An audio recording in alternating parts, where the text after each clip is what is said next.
초대교회적 성도 흩어지는 공동체의 마지막 시간, 홀로 우는 사람이 없도록이라는 제목으로 하나님 말씀을 나누겠습니다. 신영철 씨의 슬픔을 공부하는 슬픔이라는 책이 있습니다. 아마 예전에 한번 제가 여러분께 소개해드린 책입니다. 근데 제목이 참 특이합니다. 슬픔을 공부한다. 여러분 학교에서 혹시 슬픔을 배우신 적이 있으십니까? 아니요.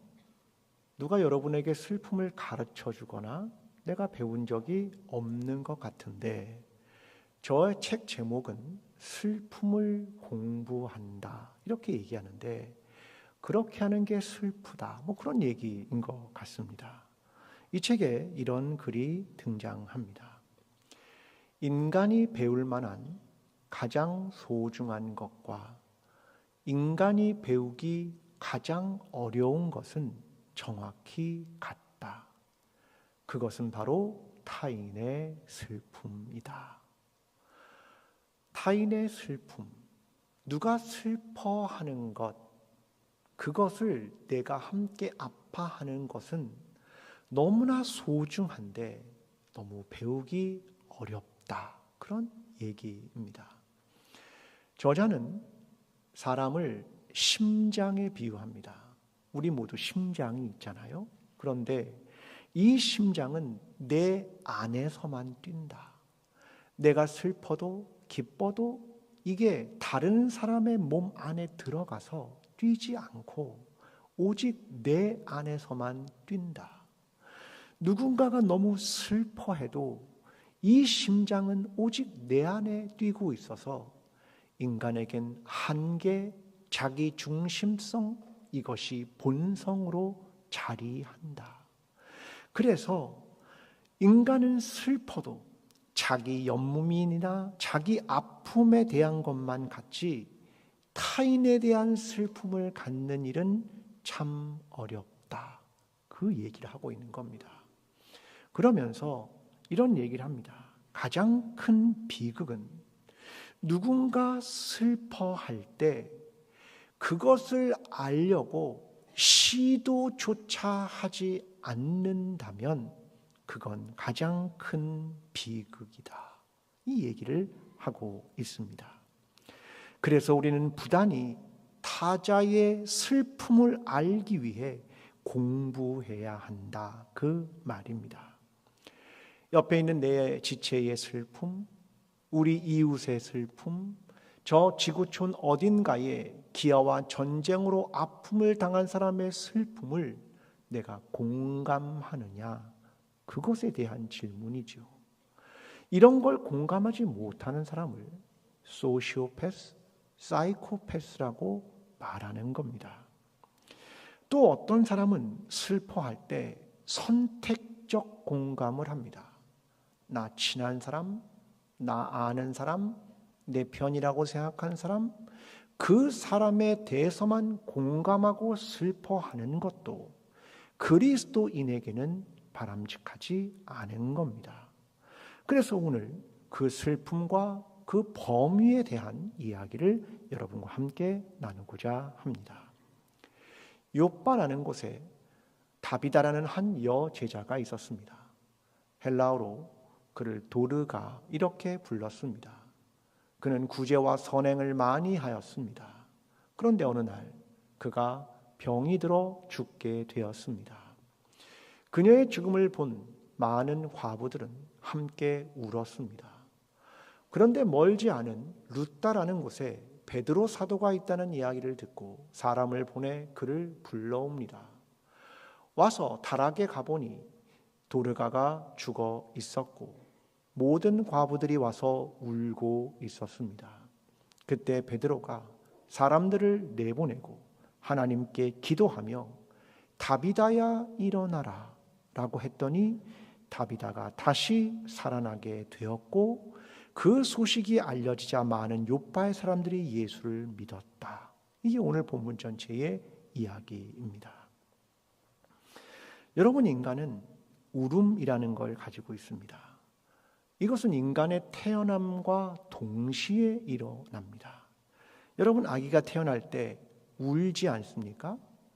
여러분 자녀를 낳으실 때 아기가 울던가요? 웃던가요? 만약에 애가 태어났는데 웃어요. 그러면 어떻게 된 겁니까? 이상한 겁니다. 아이들은 태어나면서 웁니다. 이유는 이런 겁니다. 아이는 뱃속에 있을 때는 탯줄을 통해 공기를 공급받아서 폐가 이미 양수로 차 있습니다. 근데 아기가 그때 울음을 터뜨려야 양수가 바깥으로 배출되면서 폐 속에 있는 폐포 공기 주머니에 공기가 들어오는 겁니다. 그래서 애가 울어야만 하는 것이고, 운다는 건 아이가 살았다는 긍정적 표시라는 말입니다. 그래서 운다 이렇게 말하지 않고 울음을 터뜨렸다 이렇게 말하는 건 아기가 이렇게 말하는 겁니다. 나 생존했어요. 나 살아있어요. 나 혼자 숨을 쉴 수 있어요. 라는 표시가 아기의 첫 울음입니다. 얼마 전에 저희 손녀가 태어났습니다. 그런데 아기가 처음에 안 우니까 간호사가 등을 계속 두들깁니다. 그때 아기가 울음을 터뜨리는 겁니다. 그 첫 울음이라는 건 내가 생존했어요 라고 하는 중요한 긍정적 표시라는 말입니다. 근데 사람은 성장하면서 어른이 됩니다. 근데 어른들은 과연 언제 눈물을 흘리고 웁니까? 어떤 사건을 만났을 때 어른들은 웁니까? 아이의 첫 울음과 다르지요.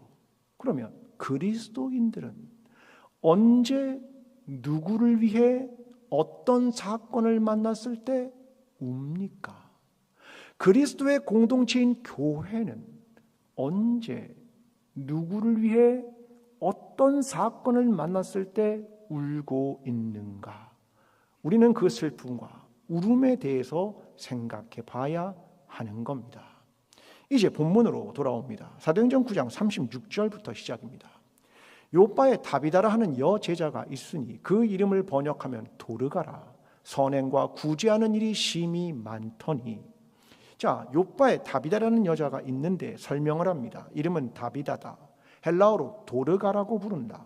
그는 요빠에 살았다. 예수의 제자다. 선행과 구제를 많이 했다. 그런데 그가 병들어 죽게 되었다. 그는 죽었습니다. 근데 37절이 이렇게 이어갑니다. 그때 병들어 죽음에 시체를 씻어 다락에 누이니라. 다락에 누인다는 말은 장례가 연기됐다는 말입니다. 그 다락에 누인 겁니다. 그리고 그를 떠나보내기 싫은 겁니다. 너무 큰 아쉬움이 있기 때문이죠. 그래서 그들이 행한 게 있습니다. 본문 38절입니다. 루다가 요빠에서 가까운지라 제자들이 베드로가 거기 있음을 듣고 두 사람을 보내어 지체 말고 와달라고 간청하여. 자, 요빠라는 곳에서 일어났는데 그 멀지 않은 곳에 루다라는 곳이 있습니다. 여기서 지명을 조금 알아볼 필요가 있습니다. 자, 사도행전 1장 8절에 따르면 예루살렘과 온 유대와 사마리아와 땅끝으로 복음이 확장되는 이야기를 합니다. 자, 예루살렘에서 성령으로 시작한 교회 공동체가 복음을 전하기 시작했습니다. 그런데 사도행전 8장 바로 앞장에 가면 빌립 집사에 의해서 사마리아의 전도가 시작됩니다. 복음이 시작되고 성령이 그들에게 임했습니다. 유대로부터 이제 사마리아로 확장되기 시작했습니다. 그런데 오늘 9장에 가면 베드로가 루다라는 지역으로 갑니다. 거기는 어디냐면 조금 더 서쪽으로 이동하고 있는 겁니다. 그 지역의 사람들을 세미 이방인, 절반의 이방인이라고 불렀던 지역입니다. 베드로는 그곳으로 갔습니다. 사마리아에서 루다로. 근데 이번에는 그 조금 더 서쪽에 있는 요빠에서 그를 부른 겁니다. 그래서 이제 루다에서 요빠로 갑니다. 그래서 오늘 사건이 등장하고 그 다음 사건은 고넬료라는 이방인이 복음을 전하는 10장으로 넘어가는 겁니다. 그는 가이사랴로 다시 서진하게 됩니다. 하나님의 역사는 점점 복음을 확장시키고 있었습니다. 사건들을 통해, 성령의 일하심을 통해, 그리고 과부들의 눈물을 통해 말입니다. 욥바. 구약에서 유명한 장소입니다. 요나가 하나님을 피해서 다시스로 가는 배를 탄 곳이 욥바입니다.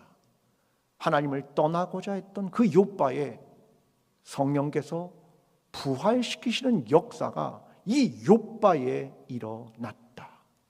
성령의 역사와 복음의 전파와 그 모든 것이 과부들의 눈물로 시작되었다. 그 얘기를 전해주고 있는 것입니다. 오늘 보면 39절입니다. 베드로가 일어나 그와 함께 가서 이르매 그들이 데리고 다락방에 올라가니 모든 과부가 베드로 곁에 서서 울며 도르가가 그들과 함께 있을 때에 지은 속옷과 겉옷을 다 내보이거늘. 자, 과부들이 울었습니다. 모든 과부가, 이게 주어입니다. 선행과 구제를 했고 속옷과 겉옷을 직접 만들어준 모양입니다. 그래서 베드로에게 간청을 합니다. 여러분, 사랑하는 사람들이 세상을 떠날 때 우리는 눈물을 흘립니다. 특히 부모님이 세상을 떠나실 때 눈물을 흘리죠. 사랑하는 이가 세상을 떠났기 때문에 그가 베풀어준 사랑과 희생을 생각하니 또 스쳐간 지난 추억들이 가슴 깊이 와서 깊이 박힙니다. 그동안은 시간이 흐르면서 가볍게 여겼던 시간들이 그 시간에 무게를 더하며 나에게 다가옵니다. 파편화되었던 기억들이 하나의 파노라마처럼 연결되어 영화처럼 내게 회상을 가지고 오며 나는 사랑하는 이가 떠날 때 눈물을 흘립니다. 그런데 제가 장례를 하다 보면 더 슬피 우는 자들이 있습니다. 그건 누구냐면 내 부모님, 내 가족에게 복음을 전하지 못했다라는 것들을 깨닫는 그리스도인과 성도들은 더 많이 웁니다. 내가 기회가 있을 때 부모님에게, 형제들에게 복음을 전했을 걸. 복음을 전했다면 그 아쉬움이 밀려오는 겁니다. 사랑하는 성도 여러분, 하나님이 우리에게 기회를 주실 때 우리의 가족에게, 내 사랑하는 이에게 복음을 전하십시오. 그래야 영원한 나라에서 그가 하나님과 함께 있을 것이고 그를 다시 만나지 않겠습니까? 내가 아는 내 지체가 사랑하는 가족을 위해 기도하고 있는 걸 알고 있다면 그를 위해 함께 기도해 주십시오. 사랑하는 이가 예수 그리스도를 알고 구원을 받은 것을 위해 함께 기도해 주는 것, 이것이 우리에게 가장 기본적으로 중요한 것들 아니겠습니까? 미셸 자우너의 H마트에서 울다라는 책이 있습니다. 이민자들은 누구나 저 H마트를 알고 있습니다. H마트는 한아름마트의 약자입니다. 저기에 가면 한국 배추도 살 수 있고 한국 마늘도 살 수 있고 한국 과자도 살 수 있고 간장도 살 수 있고, 그래서 이민자들은 누구나 저 H마트에 갑니다. 근데 제목이 H마트에서 울다, 이상합니다. 저자는 백인 아버지와 한국인 어머니를 두고 있습니다. 그는 태어나서 미국에서 자랐습니다. 그런데 어머니를 통해 한국 음식을 먹게 됩니다. 어머니의 사랑이 배어있는 음식, 김치, 미역국, 찌개, 삼겹살, 엄마를 통해서 한국 음식을 먹습니다. 그녀는 한국말을 할 줄 모릅니다. 그러나 H마트에만 가면 어쩐지 내가 한국말을 유창히 하는 한국 사람처럼 느껴집니다. 그렇게 말합니다. 엄마는 H마트에서 조리퐁이라는 과자를 열어서 그 안에 있는 플라스틱으로 숟가락을 만들어 조리퐁은 이렇게 먹는 거야를 가르쳐 주셨습니다.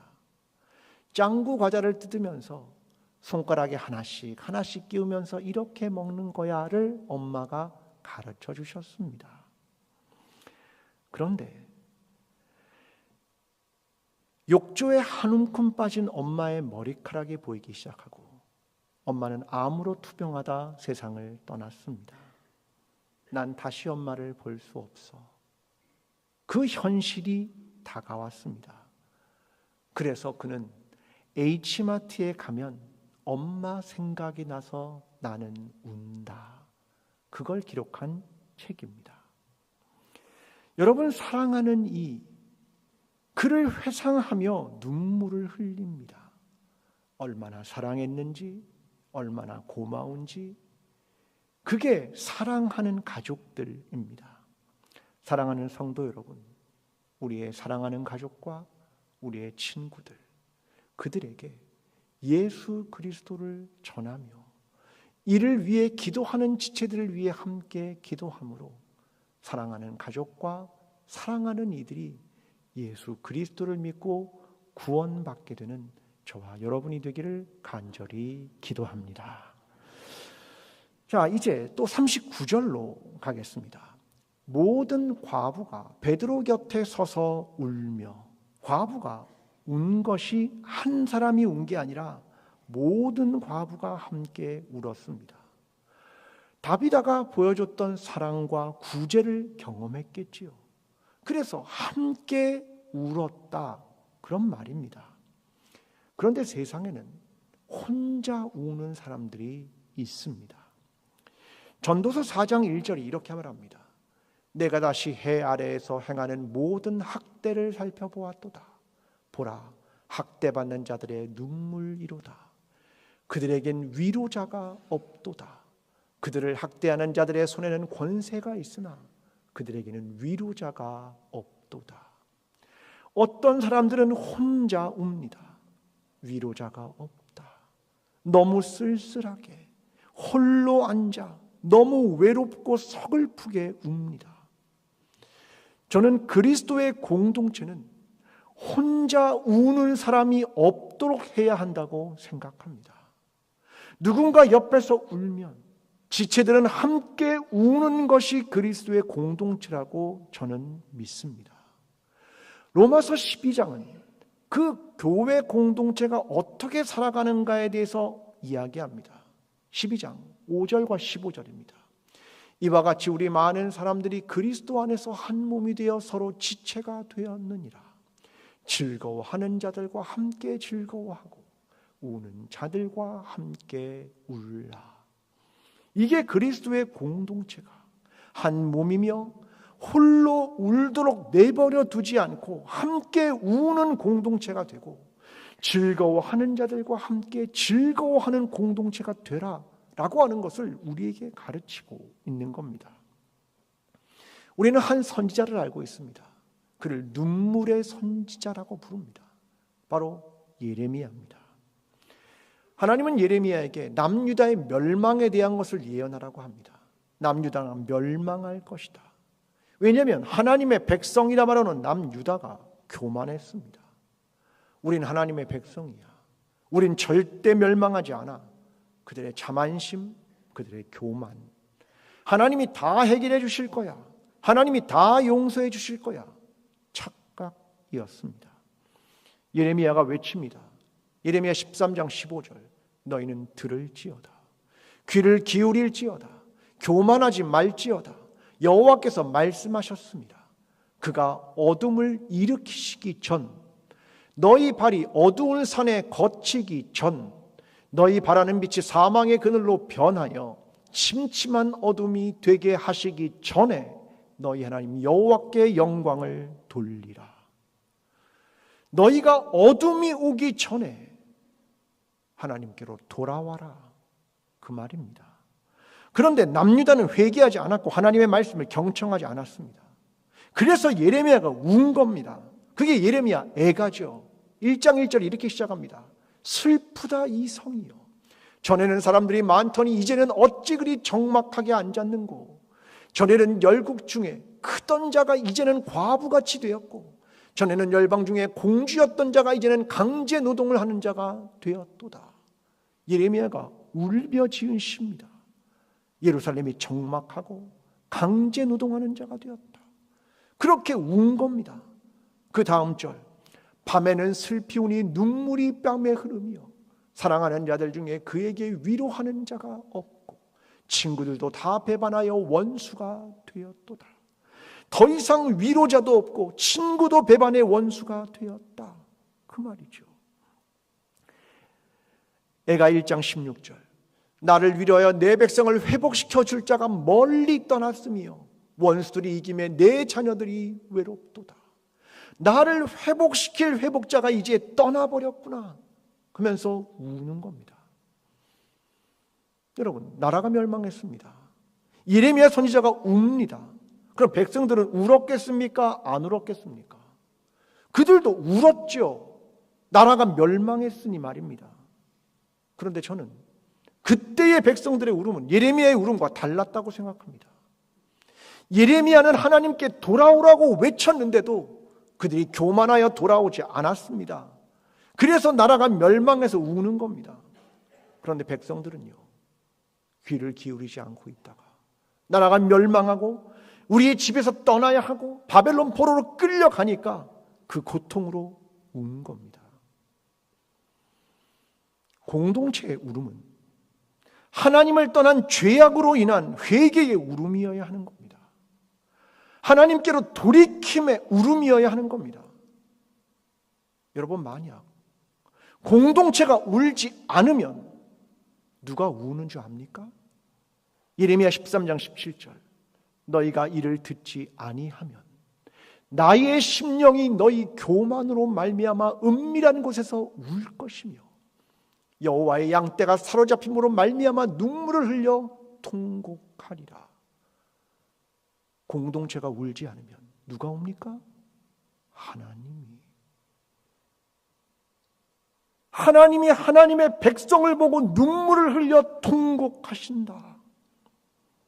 그 얘기를 하는 겁니다. 여러분, 공동체의 회복은 공동체가 함께 울어야 되는 겁니다. 한국교회의 회복은 한국교회가 함께 울어야 되는 겁니다. 그때 울지 않으면 그는 공동체의 일원이 아닙니다. 공동체는 하나님의 말씀을 경청하지 않았음과 하나님을 떠난 삶을 회개하지 않았음을 아프게 생각하며 통증을 느끼며 함께 울어야 하는 겁니다. 제가 지난번에 소그룹에 대해서 배우고 싶다는 전주의 한 교회를 갔다 왔죠. 그때 그 목사님이 가장 부러워했던 게 뭔지 압니까? 저한테 이런 얘기를 하시더라고요. 목사님 교회의 소그룹이 잘 되는 이야기를 들었는데 전 이게 제일 부러웠습니다. 뭔데요? 그랬더니 장례식에 젊은 가정들이 가서 함께 위로 예배를 드린다는 것이 제일 인상적이었고 좋아 보였습니다. 왜 그런지 아십니까? 장례식의 입관과 발인에는 대부분 어르신들만 옵니다. 왜? 낮에 하기도 하니까. 그리고 그들의 친구들이 다 거기 있으니까. 젊은 사람들은 잘 안 옵니다. 그런데 우리 교회는 디모데 공동체에 누군가 부모님이 돌아가시면 디모데 공동체가 다 갑니다. 그 마을이 함께 갑니다. 낮에는 시간이 안 되니까 밤에 약속을 잡아서 함께 가서 위로합니다. 보통의 교회는 안 그렇습니다. 그러니까 그게 너무 보기 좋았다는 겁니다. 우는 자들과 함께 울라. 어느 교회는 권사회가 이렇게 한답니다. 권사회를 12로 나눕니다. 한 달씩. 내가 만약에 1월 달 담당입니다. 그러면 1월 달에 우리 교인 중에 누가 돌아가셨거나 부모님이 돌아가시면 내가 그를 알건 알지 못하건 무조건 그 장례식에 갑니다. 전 참 좋은 제도라고 생각합니다. 우리는 내가 아는 사람 장례식만 갑니다. 그러면 새 가족은요? 누가 갑니까? 여러분, 중요한 건 우리가 한 몸의 지체라는 사실입니다. 내가 잘 몰라도 그와 함께 울어주는 것이 공동체라는 말입니다. 전 참 좋은 제도라고 생각합니다. 항존직인 장로님들, 안수집사님들, 권사님들 좀 이렇게 시도해보면 좋겠습니다. 내가 알지 못해도 그가 울 때 함께 울어주는 것이 교회 공동체이기 때문에 그렇습니다. 마태복음 5장 46절 이렇게 말합니다. 너희가 너희를 사랑하는 자를 사랑하면 무슨 상이 있으리요? 세리도 이같이 아니하느냐. 내가 사랑하는 사람, 좋아하는 사람, 아는 사람에게만 가서 운다면 그것이 그리스도인인가? 그 질문입니다. 우리가 그리스도 안에서 한 몸의 지체인 것을 생각하고 우는 자와 함께 울고 이것이 교회 공동체임을 기억하며 함께 즐거워하고 함께 우는 그리스도의 공동체, 광주 제1교회 공동체가 되기를 간절히 기도합니다. 사도행전 9장 40절입니다. 베드로가 사람을 다 보내고 무릎을 꿇고 기도하고 돌이켜 시체를 향하여 이르되 다비다야 일어나라 하니 그가 눈을 떠 베드로를 보고 일어나 앉는지라. 베드로는 죽은 다비다를 향하여 선포합니다. 다비다야 일어나라. 다비다야 일어나라. 베드로는 예수 그리스도 속에서 죽은 자를 일으키시는 3번의 사건에 모두 참여했던 인물입니다. 특히 야이로의 딸을 살릴 때는 그 옆에서 들었습니다. 달리다 쿰, 소녀야 일어나라. 그러나 베드로와 예수 그리스도의 차이는 베드로는 무릎을 꿇고 기도했습니다. 그리고 나서 다비다야 일어나라 라고 말했습니다. 하나님의 도우심을 구한 거죠. 그게 예수님과의 차이입니다. 여러분, 이렇게 다비다를 부활시킨 것의 출발점이 뭐냐면 모든 과부들의 눈물이 결국 다비다를 부활시킨 겁니다. 여러분, 우리는 히스기야 왕의 이야기를 잘 알고 있습니다. 어느 날 이사야 선지자가 가서 히스기야의 죽음을 예언합니다. 당신의 병이 낫지 않을 것이고 당신은 죽을 겁니다. 그러더니 히스기야가 벽을 붙들고 심히 통곡합니다. 그때 하나님이 이사야에게 말합니다. 그러면서 다시 이야기하라. 너는 돌아가서 내 백성 주권자 히스기야에게 이르기를 왕의 조상 다윗의 하나님 여호와의 말씀이 내가 내 기도를 들었고 내 눈물을 보았노라. 내가 너를 낫게 하리니 내가 3일 만에 여호와의 성전에 올라가겠고. 여러분, 하나님이 뭘 보신 겁니까? 히스기야의 눈물과 기도를 보신 겁니다. 그를 통해 그를 다시 살리신 겁니다. 15년의 생애를 그에게 주신 겁니다. 뭘 보신 겁니까? 그의 눈물을. 예수님께서 나사로를 살릴 때도 마찬가지였습니다. 요한복음 11장에 이렇게 말합니다. 이르시되 그를 어디 두었느냐? 이르되 주여 와서 보옵소서 하니 예수께서 눈물을 흘리시더라. 나사로를 살릴 때 주님은 눈물을 흘리셨습니다. 여러분, 그는 하나님이시기에 신이기에 눈물이 없는 게 아닙니다. 그는 공감이 없는 몸이 건조한 하나님이 아닙니다. 움직이지 않는 고정된 신이 아닙니다. 건조한 율법으로 통치하시는 분이 아닙니다. 영혼을 보고 아파하시고 고통하는 자와 함께 고통하시며 죽음 가운데 있는 인간을 보며 눈물을 흘리시는 겁니다. 사람들이 그래서 이렇게 말합니다. 36절. 이에 유대인들이 말하되 보라 그를 얼마나 사랑하셨는가 하며. 여러분, 주님은 눈물을 흘리시고 죽은 나사로를 부활시킵니다. 눈물은 어떤 면에서 부활의 씨앗이라고 생각합니다. 다시 회복되기 위해서는 눈물이 씨앗이 되는 것입니다. 마치 한 알의 밀알이 땅에 떨어져 죽으면 많은 열매를 맺는 것처럼 그 눈물은 자신의 삶에 대한 회개의 눈물이어야 하며 내 지체와 이웃의 고통에 함께 아파하는 연대의 눈물이어야 합니다. 그 눈물이 다비다를 살렸습니다. 그래서 복음이 전파됐습니다. 본문 42절. 온 요파 사람이 알고 많은 사람이 주를 믿더라. 이 부활의 소식을 들은 사람들이 예수를 믿었다. 그 새로움과 부활은 회개의 눈물로부터 시작된 것입니다.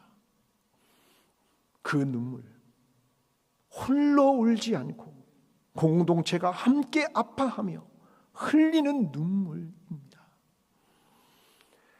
여러분, 남유다가 멸망한 이후에 바벨론 포로로 끌려갔습니다. 거기서 뭐 했냐? 울었습니다. 시편 126편 1절과 5절은 이렇게 말합니다. 여호와께서 시온의 포로를 돌려보내실 때에 우리는 꿈꾸는 것 같았도다. 눈물을 흘리며 씨를 뿌리는 자는 기쁨으로 거두리로다. 바벨론 포로의 70년 동안 그들은 울었습니다. 하나님 잘못했습니다. 하나님 우리가 교만했습니다. 하나님 그래서 나라를 잃었습니다. 그 눈물로 씨를 뿌렸을 때 결국은 기쁨으로 너희는 단을 거두게 됐다. 그 회복을 이야기합니다. 한국 사회는 눈물을 터부시하는 사회입니다. 울면 연약하다고 생각합니다. 제가 처음에 교회에 와서 몇 년간 설교를 하면서 자주 울었습니다. 왜 울었는지 여러 가지 이유가 있었겠죠.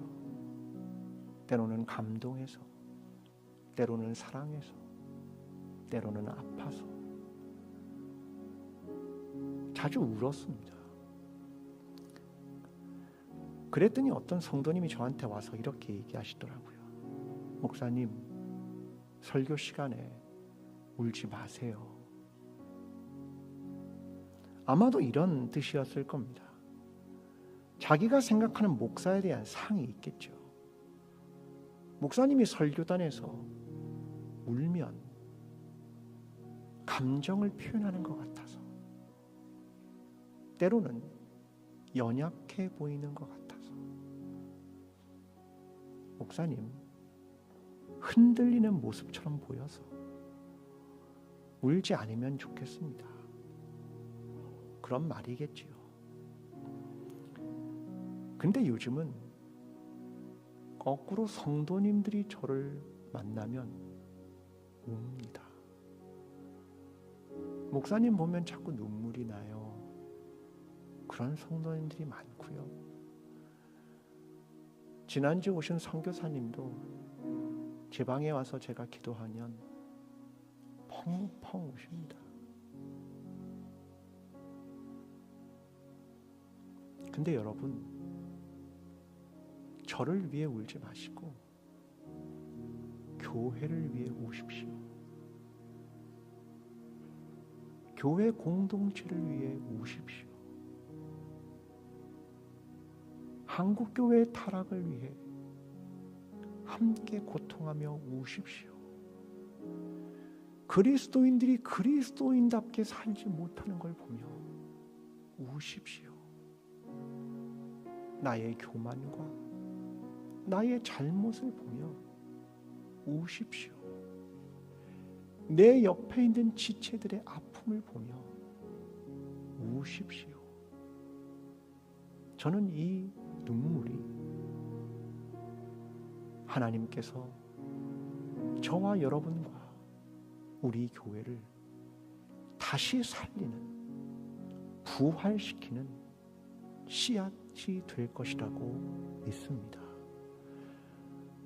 우리가 함께 우리와 우리의 지체와 이웃과 세계를 위해 함께 눈물로 씨를 뿌린다면 언젠가 기쁨으로 단을 거둘 것을 믿으며 함께 우는 그리스도의 공동체 광주 제일교회가 되기를 간절히 축원합니다.